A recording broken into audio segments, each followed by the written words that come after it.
Hey everyone, welcome to our video series Canal Days, and thanks for joining us for today's episode of the Three Rivers Thorndike Cemetery, located in Palmer, Massachusetts. I'm your host Carrie, here with my co-host, local historian and founder of Historical Tours of Greater Holyoke, Robert Como. As your personal tour guide, Robert will lead you through some of the most iconic sites and the legends of historic significance throughout New England's preeminent and pivotal state of Massachusetts. With his expert insights, every monument and memorial story comes to life. Afterwards, don't forget to check out his website, holyokecanaltour.org, to access the full Canal Days video and podcast series. Also, check out his free in-person public tours he offers throughout Western Mass and the 2025 schedule for these special events. You can also book personalized private tours for groups of all sizes tailored to your interests. To discover all that and much more, remember to log on to holyokecanaltour.org. So, Robert, when was this cemetery first formed? It was made in 1830. It was the last of the Protestant cemeteries of Palmer. I believe there's 5 of them. It is a neighborhood cemetery. So Palmer was starting to grow because we're getting power canals, and it needed another cemetery where the mill workers could have been or close to them. And being the last, it has very simple properties, none of the brownstones around. But we're going to walk through it and get you some pictures of it. Now, there are 3 younger cemeteries, all Catholic cemeteries, but that's the way it usually is in most church. It's about 200 yards away from the St. Anne's Cemetery. It's across from Charles Street, corner of Main. And the best way to get in is a shallower hill to the left of it. There's no back section of it, so keep that in mind. And so there's some gravestones on the side of this hill here. All seem to be marble in this area.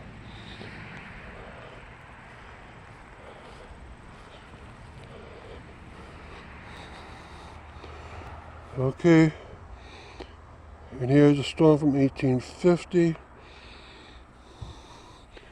But the more interesting part of the cemetery is on the top of this little hill.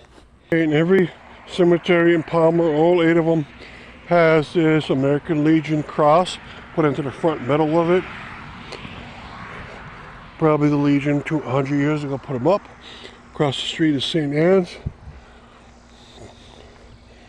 Okay, let's look at the body of the cemetery.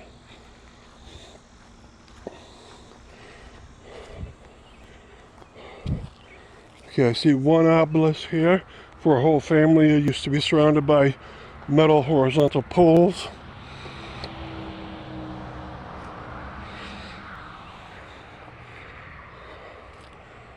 And the stones are all facing inscription.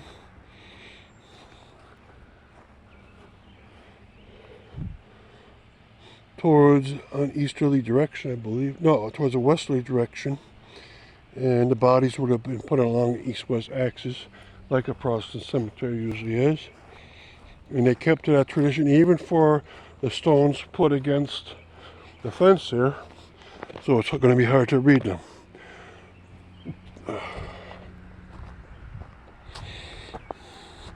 Now, a lot of them are quite worn out. I can read this one now. James Heathcott died 1854, age 36. Here's some smaller stones over here in the corner. You have to wonder if they were once footstones that someone moved.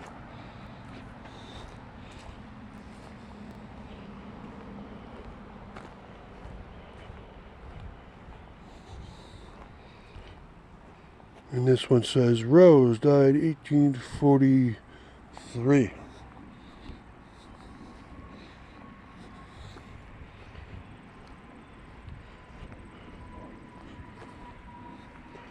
This one's last name Headley, died 1847.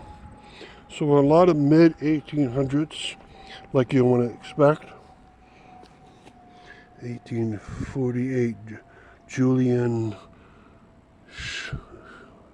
Giraud, that's a French name. Joseph Giraud. So they must have came from Quebec. And there was no Catholic cemetery here yet.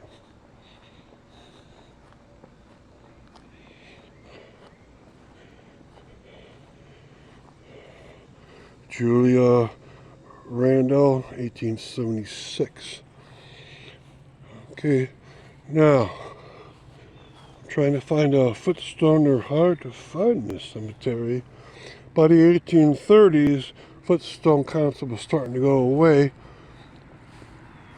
but they didn't completely go away until the 1840s, so this might be one, and maybe the only one. Alright, Almoner, and then it gives his name, last name Griffin, died 1838. And this might be his footstone. It's so hard to read. It probably looked just like it. So this might be the only headstone, footstone within the whole cemetery.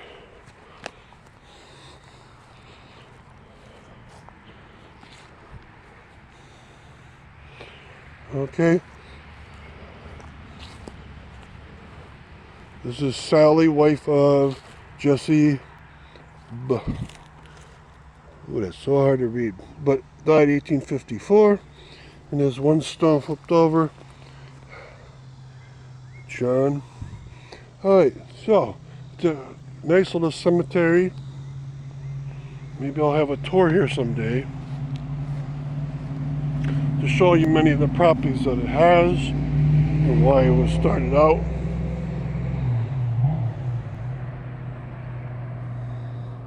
And make sure to check out all the pictures for the cemetery at some point. Thank you very much.